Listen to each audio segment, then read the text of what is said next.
आधुनिक भारत के इतिहास में आज हम लॉर्ड डलहौजी का व्यापक सिद्धांत, जिसे राज्य हड़प नीति या गोद निषेध भी कहते हैं, इसको देखते हैं। लॉर्ड डलहौजी का कार्यकाल 1848 से 1856 के मध्य रहा। लॉर्ड डलहौजी का कार्यकाल 1848 से 56 के मध्य में रहा और इस कार्यकाल में ही डलहौजी ने इतनी तीव्र गति से कार्य किया, यानी कि तेजी से कार्य किया, कि इसे ब्रिटिश सत्ता का वास्तविक संस्थापक माना जाने लगा।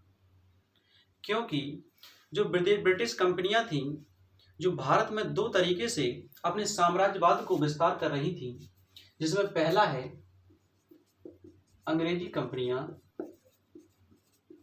अंग्रेजी कंपनी के हम साम्राज्यवादी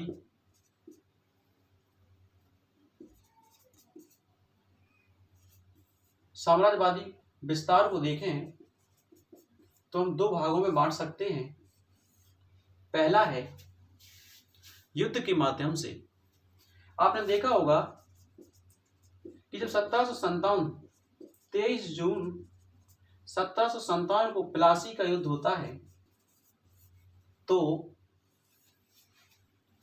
जब प्लासी का युद्ध होता है तो सिराजुद्दौला को अंग्रेज पराजित कर देते हैं और इसके स्थान पर सिराजुद्दौला के स्थान पर मीर जाफर को बंगाल का नवाब बना दिया जाता है और 24 परगना क्षेत्र हासिल कर लेते हैं। और जब 22 अक्टूबर 1764 को बक्सर का युद्ध होता है, तो इस बक्सर के युद्ध में त्रिकुट सेना, जिसमें शाह आलम द्वितीय की सेना, अवध के नवाब शुजाउद्दीन की सेना और मीर कासिम की सेना, ये तीनों सेनाओं को त्रिकुट सेना कहा जाता था और इस त्रिकुट सेना को अंग्रेज हरा देते हैं। इसके बाद जो मुगल बादशाह शाह आलम द्वितीय और अवध के नवाब शुजाउद्दीन थे, ये अंग्रेजों के सामने नतमस्तक हो जाते हैं।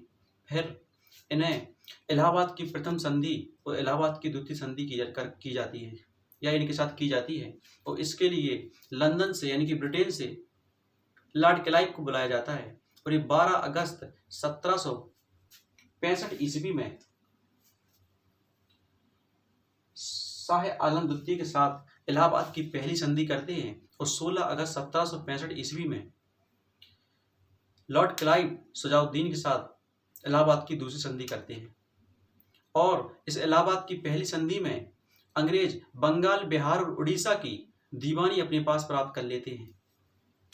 आज हम, ये तो हो गया युद्ध के माध्यम से, अब हम देखेंगे कि संधि के माध्यम से अंग्रेजों ने किस तरीके से भारत में अपने साम्राज्यवाद का विस्तार किया।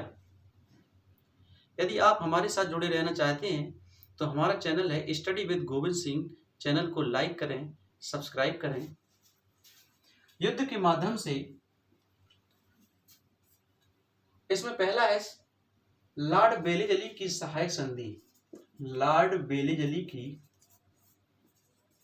सहायक संधि पहली है, लॉर्ड बेलीजली की सहायक संधि। और इस लॉर्ड बेलीजली की सहायक संधि में आपने देखा होगा कि जब लॉर्ड बेलीजली भारत आता है तो ये सबसे पहले प्रस्ताव भेजता है हैदराबाद के निजाम के पास। हैदराबाद के निजाम 1798 ईस्वी में सहायक संधि पर हस्ताक्षर कर देते हैं, यानी कि पहला संधि करने वाला राज्य बनता है हैदराबाद, जो 1798 ईस्वी में संधि करता है। और दूसरे राज्य की बात करें तो दूसरा बनता है मैसूर, जो 1799 ईस्वी में।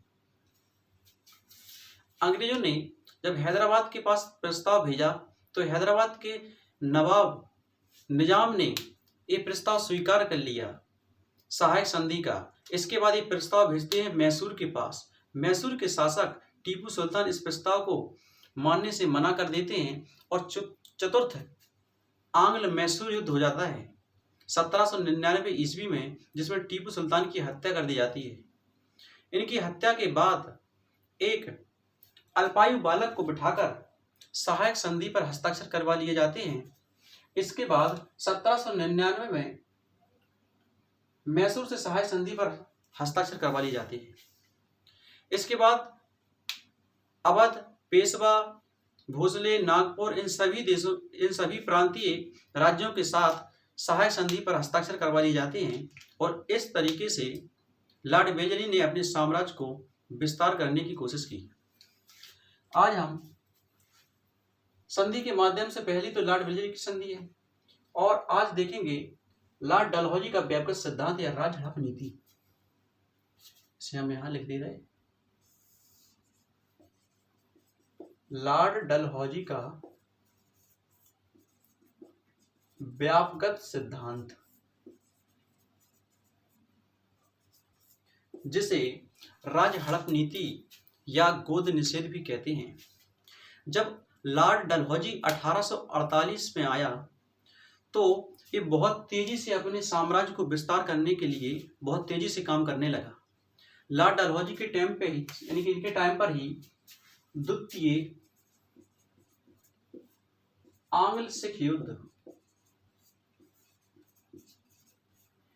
सिख युद्ध होता है जो 1848 से 1849 के मध्य हुआ। 1848 से 1849 के मध्य होता है और इसके बाद ये लोनर बर्मा को 1850 में, लोनर बर्मा को 1850 में और लोनर बर्मा को 1852 में, लोनर बर्मा को 1852 में, सिक्किम को 1850 में। यहां पर सिक्किम है, सिक्किम को 1850 में। इसके बाद लोनर बर्मा को 1852 में, इन सभी को लॉर्ड डलहौजी ने अंग्रेजी साम्राज्य में मिलाया और इनको ही नहीं, सतारा, अवध पर तो 1856 में कुशासन का आरोप लगा दिया जाता है कि आप राज चलाने के लिए योग्य नहीं हैं। दरअसल लॉर्ड डलहौजी को देखो तो इसे ब्रिटिश सत्ता का वास्तविक संस्थापक माना जाता है, क्योंकि लॉर्ड डलहौजी ने जिस तेजी से भारतीय राज्यों को अंग्रेजी साम्राज्य में मिलाया, इससे पहले आपको लॉर्ड वेलेस्ली को देखो, लॉर्ड वेलेस्ली की सहायक संधि और इसके बाद लॉर्ड डलहौजी की सहायक संधि। लेकिन लॉर्ड डलहौजी ने कुछ बड़े बड़े प्रांतीय राज्यों को अंग्रेजी साम्राज्य में मिलाया, जैसे कि झांसी, सतारा, अवध। लॉर्ड डलहौजी ने भारत में 3 कैटेगरी में, यानी कि 3 प्रकार के राज्य बताए। इसने कहा कि पहले वो राज्य जो किसी के अधीन नहीं हैं, अर्थात स्वतंत्र होंगे, यानी स्वतंत्र हैं तो वो स्वतंत्र ही रहेंगे, और दूसरे वे राज्य जो या तो मुगल के अधीन थे या मराठाओं के अधीन थे, वो हमारे भी अधीन होंगे। अर्थात इस प्रकार के राज्यों को अपने उत्तराधिकार यानी कि पुत्र को गोद लेने के लिए हमसे अनुमति लेनी होगी और हम विशेष परिस्थिति देखकर हाँ भी कर सकते हैं और ना भी कर सकते हैं। तीसरे वे थे जो अंग्रेजी क्षेत्रों से ही निर्मित थे, यानी कि अंग्रेजों के निर्मित ही क्षेत्र थे और उन्हें गोद लेने का अधिकार कहा गया कि नहीं होगा और वह राज्य ब्रिटिश शासन के अधीन विलय हो जाएगा। और इस स्थिति में कई राजाओं को अंग्रेजी साम्राज्य में विलय किया गया, यानी कई अंग्रेज राजाओं के साम्राज्य को अंग्रेजी साम्राज्य में विलय किया गया। सर्वप्रथम जब डलहौजी 1848 में भारत आता है तो इसका शिकार सर्वप्रथम बनता है सतारा राज्य।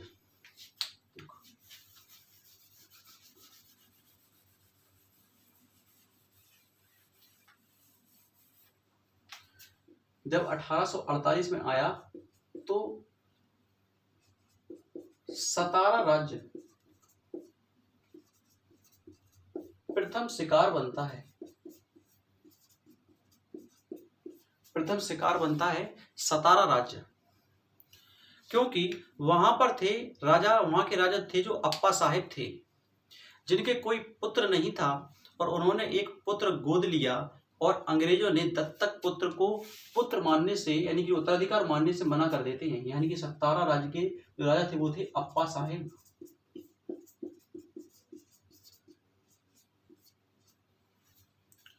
पुत्र मानने से मना कर देते हैं, और चूंकि जो सतारा राज्य है वो अंग्रेजों ने ही छत्रपति महाराज के वंशजों को दिया था, लेकिन अब के वो वंशज नहीं है, तो सतारा अब अंग्रेजी साम्राज्य में विलय कर दिया जाए।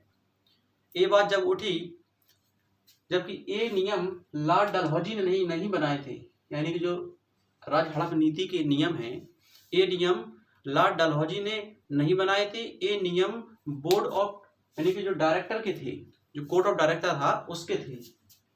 जो लॉर्ड डलहौजी ने राज हड़प नीति के नियम नहीं बनाए, जबकि इसने तो इसे लागू किया। ये नियम कोर्ट ऑफ डायरेक्टर के थे, ये नियम कोर्ट ऑफ डायरेक्टर के थे,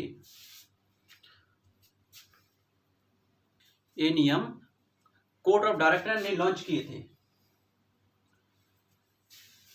और इस नियम में से पहले भी, यानी कि इस नियम से पहले भी कई राज्यों को अंग्रेजी साम्राज्य में विलय किया गया। हम इसके एग्जाम्पल की बात करें, डलहौजी के व्यक्तिगत सिद्धांत से भी पहले अंग्रेजी साम्राज्य में कुछ राज्यों का विलय किया गया, जैसे कि सूरत। हम सूरत की बात करें, Coonoor, Kittur,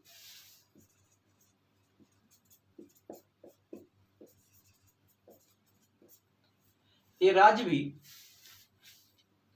court of director ने ये नियम लॉन्च किया था, और इनको भी इसी व्यक्तिगत सिद्धांत के तहत अंग्रेजी साम्राज्य में विलय किया गया था। लेकिन जब राज हड़प नीति की बात आती है तो डलहौजी का नाम आता है, क्योंकि डलहौजी ने कुछ बड़े बड़े राज्यों को इस सिद्धांत के तहत अंग्रेजी साम्राज्य में विलय किया था, जैसे कि झांसी, सतारा और नागपुर आदि।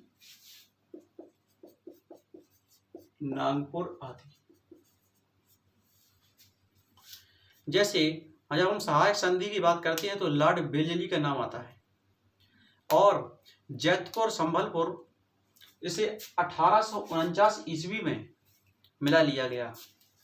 जैतपुर जैम संभलपुर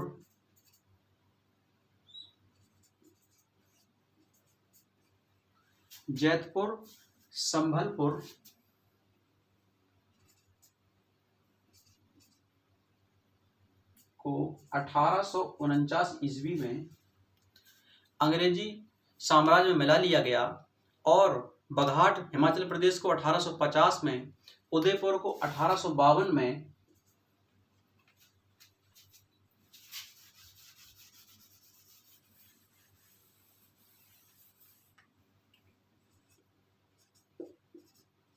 उदयपुर 1852 में, झांसी 1853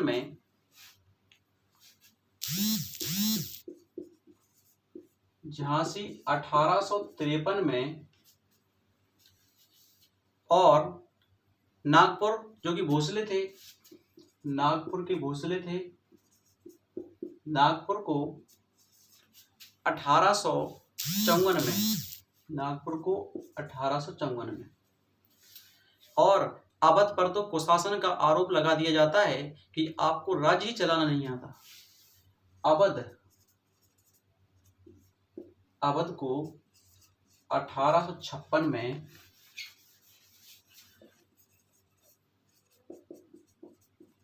कुशासन का आरोप लगाकर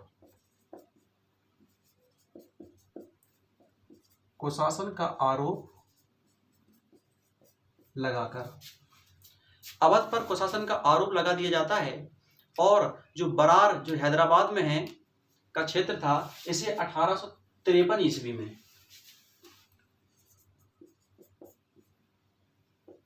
1853 में हैदराबाद, इसमें यहाँ पर बरार में सेना का खर्चा न देने के कारण इसे ये पैसे ही नहीं दे पा रहे थे। सहायक संधि की थी इन्होंने अंग्रेजी कंपनियों से, पैसे न देने के कारण इसे अंग्रेजी साम्राज्य में मिला दिया गया। और अगर हम अवध की बात करें, जहां 1856 ईस्वी में कुशासन का आरोप लगाया था, तो यहाँ पर अंग्रेजी रेजिडेंट था आउटम, अंग्रेजी रेजिडेंट था आउटम।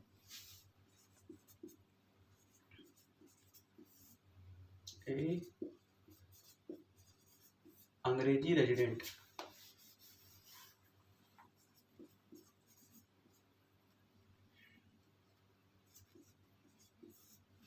अंग्रेजी रेजिडेंट है आउटम। अब हम अगर पद या पेंशन की बात करें, तो जो पेशवा है बाजीराव द्वितीय, पद पेंशन में आपने देखा होगा कि जब पेशवा के साथ बाजीराव द्वितीय को पेंशन पर बिठूर निर्वासित कर दिया जाता है, जो कि कानपुर के किनारे पड़ता है। यहाँ पर इन्हें रखा गया और इनके दत्तक पुत्र थे धोंदू पंत, जिन्हें नाना साहब के नाम से जानते हैं, जिन्हें 1857 की क्रांति में हम देखेंगे। 1853 में जब बाजीराव द्वितीय की मृत्यु हो जाती है,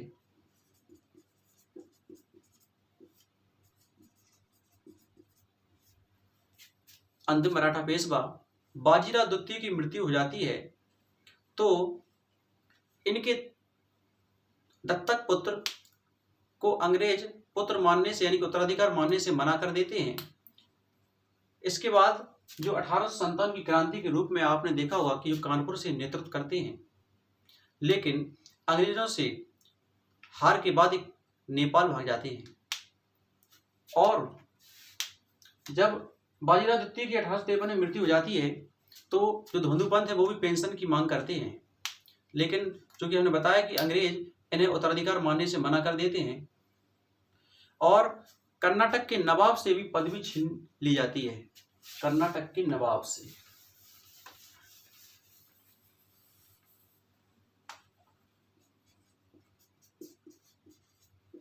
कर्नाटक के नवाब से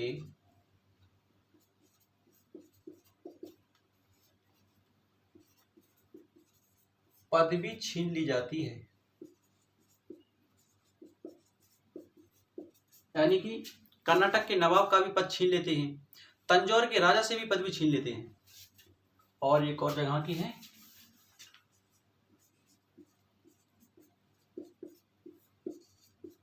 तंजौर के राजा से भी नवाब की पदवी छीन लेते हैं।